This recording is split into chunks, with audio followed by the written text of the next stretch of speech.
Hello mga kabayan, ako po si Queen Pinay ngayon. Nandito po ako para i-share ko sa inyo. Nagluto po ako ng ginisang munggo na may ampalaya. Linagyan ko po ng manok. At saka sinama ko na rin yung prinito kong makarel na isda. Hinahati-hati ko na lang po. Meron din tayong mga panghimagas dito. Orange saka jelly na lychee. Meron din tayong tubig dito na malamig. Ayan po mga kabayan. Namiss ko po kayo. Kaya magsimula na po tayo. Sana po meron kayong pagkain dyan sa tabi ninyo. At sumabay na rin kayo sa akin. Di po ako naglagay ng hikaw ngayon. Dahil nakalimutan ko po. Dahil iniisip ko po yung munggo mga kabayan na lutuin eh. So pasensya na po kayo. Kakikita ko lang na nakalimutan ko pala yung hikaw ko, pero ayos lang eh. Hindi naman natin kailangan yung hikaw masyado eh. Parati. Yan po mga kabayan, unang subo po. Nakita nyo, umuusok pa kasi kaluluto ko lang to. Kaya na po mga kabayan.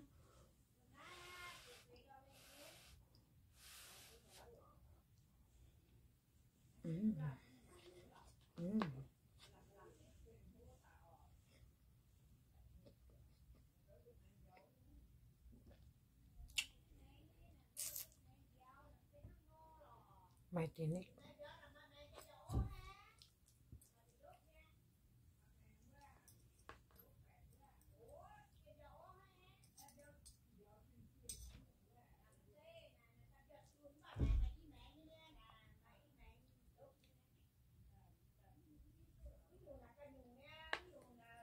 Dahan-dahan lang po.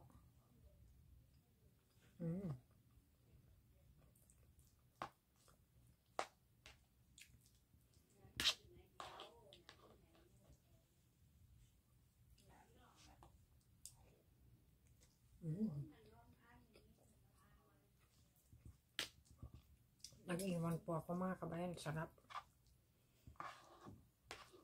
Brown rice lang ito mga kabayan. Sumabay na po kayo mga kabayan.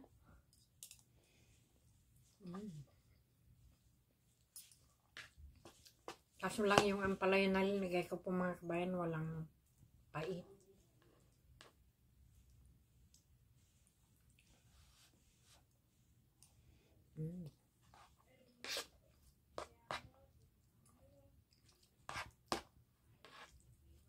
Well balanced po yung lasa.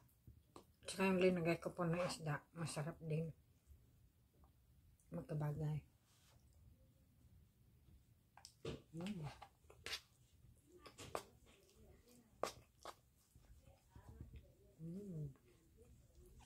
Sarap po.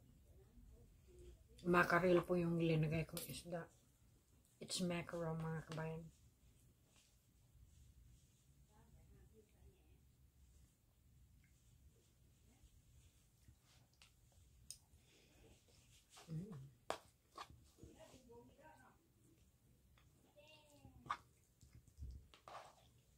Chicken breast po yung linagay kong manok. Chicken thigh.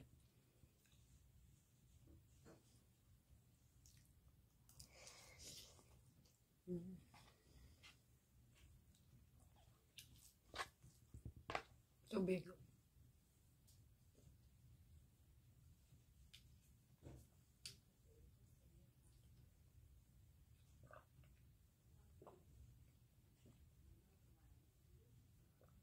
I would like to give a shout out to both of my kids, Jaden and baby David.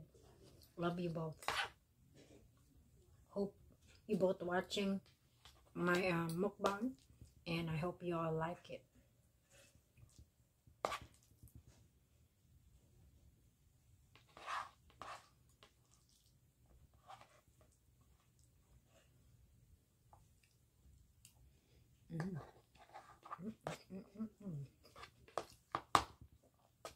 Sarap po yung luya.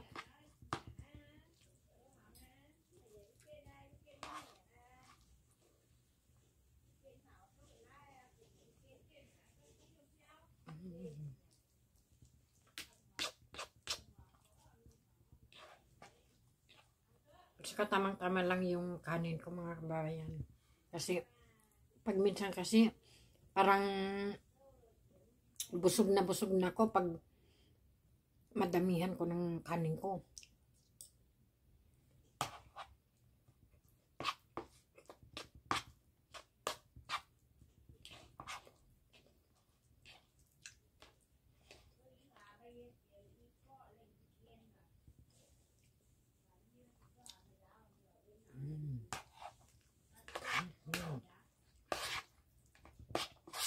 Sarap po.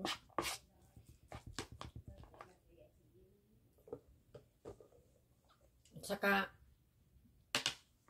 ayaw ko pong maalat, so hindi ko po nalatan. Malaki po tong isda na ito. Mga kabayan, binili ko lang sa Asian store.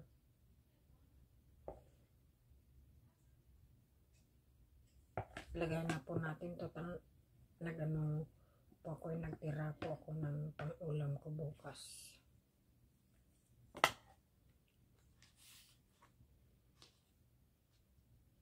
Buong isda po ito mga kabayan, na yung steak cut.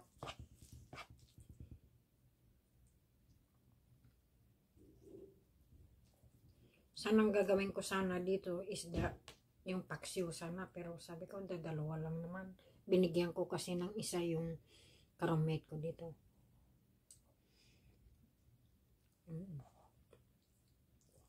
Sarap.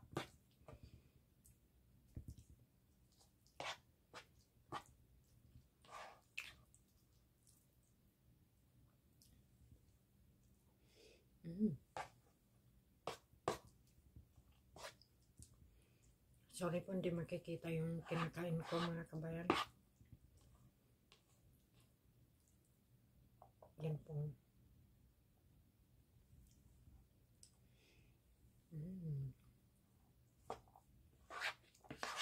Siyempre, lakihan natin ng subo natin kasi masarap yung ulam natin at saka enjoy na enjoy po natin mga kabayan.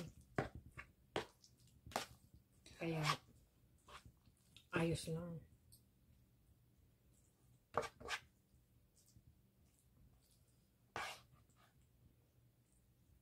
Ganyan po. Subo po.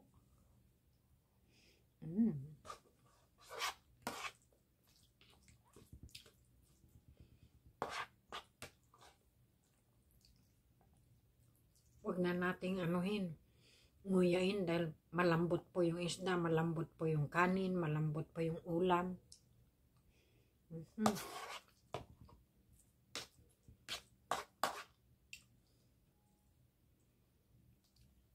At saka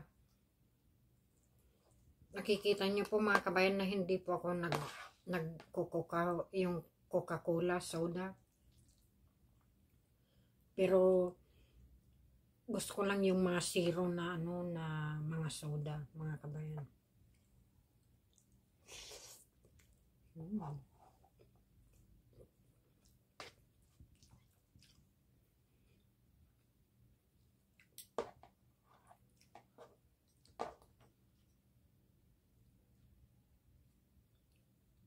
Sarap po. Subukan na po ninyo to. Ito, ganito pong namimiss ko na luto ng lolo ko at saka ng inang ko. Kasi yung lola ko po, inang po ang tawag ko sa kanya mga kabayan.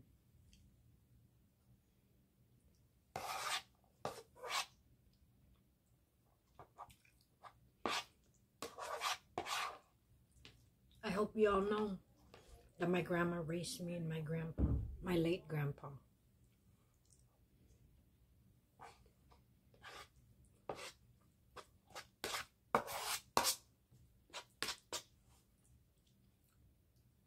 I'm born in the US, but raised in the Philippines.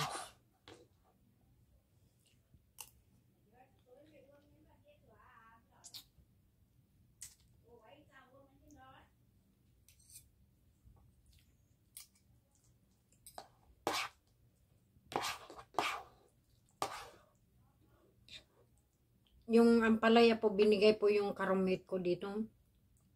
Pero, yung in-slice niya po na ano, na hiniwa-hiwa niya po na ano, sariwa. And then, linagay ko sa ziplock. Linagay ko na lang sa freezer, mga kabayan.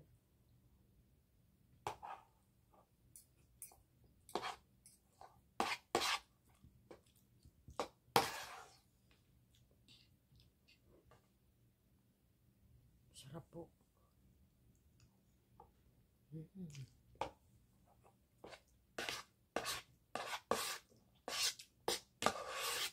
Kasi matagal na rin akong hindi nag-ulam ng mga ganito. At saka ubos na po kasi yung mga fresh na gulay ko. So,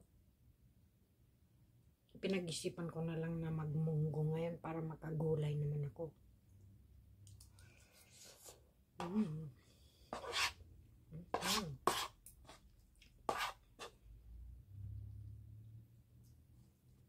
Sarap po. Tubig naman ako.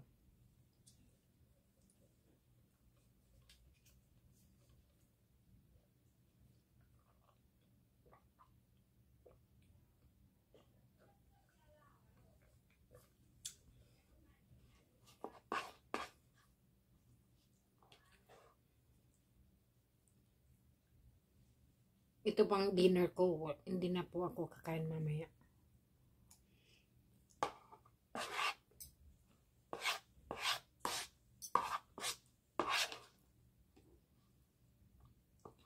Sarap po yung isda. Isang buong thigh lang po ng chicken ang binoil ko, mga kabayan.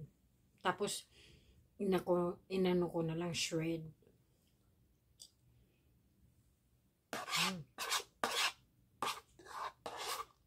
Sarap po.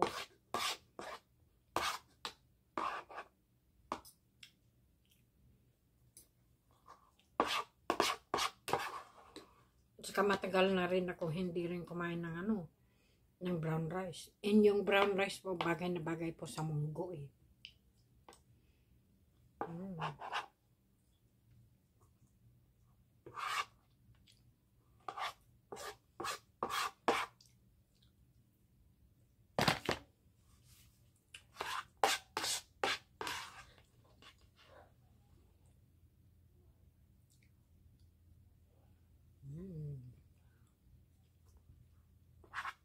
Sarap.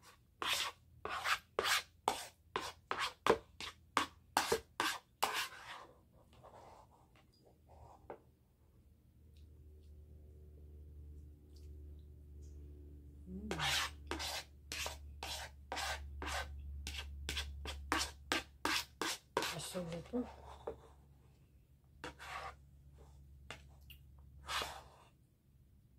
Asubo po, mga kabayan.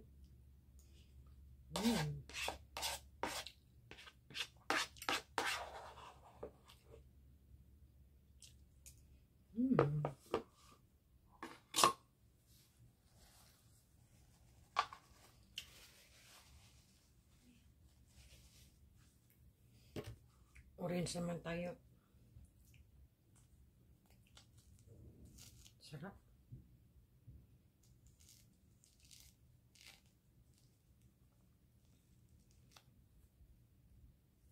Meron lang kunting pagkahint yung ampalaya na mapait. Excuse me po.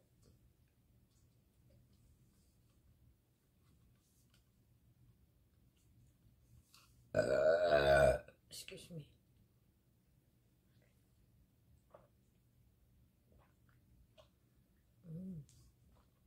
Sarap.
Mahirap po itong kainin. Itong klase na ganito.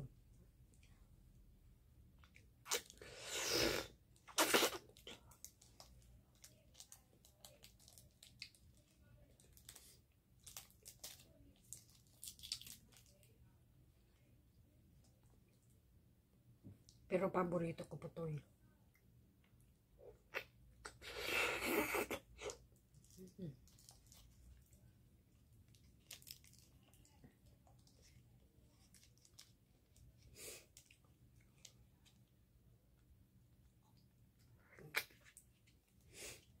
Hirap pong tanggalin. Malinis pa yung kamay ko mga kabayan.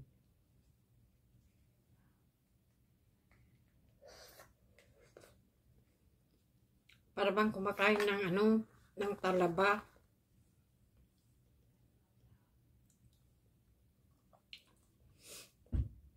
Mga kabayan.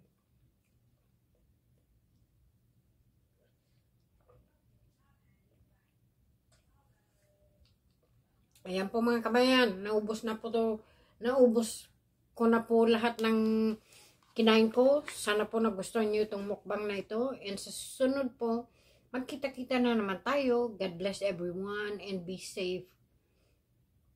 Goodbye mga kabayan. It's me, Queen Pinay.